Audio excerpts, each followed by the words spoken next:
You can take it any order you want. So the question is, can you take the Series 7? Can you take the Series 7 before taking the SIE? The answer is yes, they're co-requisites. So that means you don't have to have the SIE 7. You can do 7.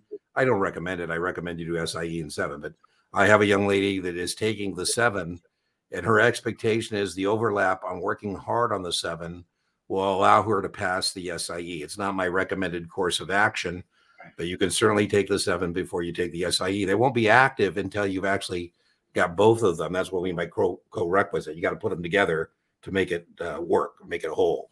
Brian, your thoughts? Wouldn't they have to have a sponsor for that 7? They don't need a sponsor for the SIE. Oh, absolutely. Absolutely. I don't need a brokerage. I don't think the question was about sponsorship, but let's be very clear. Brian's right. Anyone can take an SIE, and I highly recommend you do.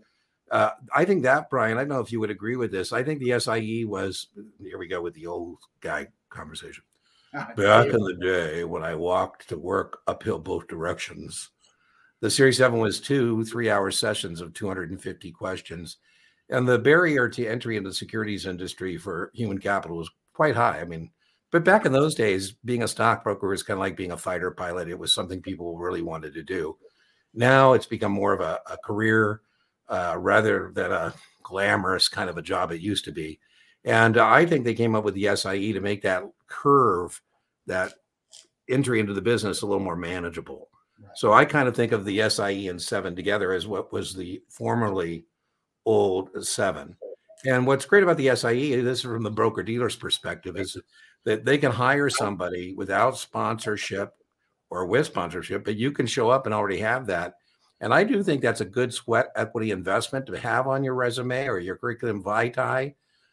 You can even take the NASA exams without sponsorship.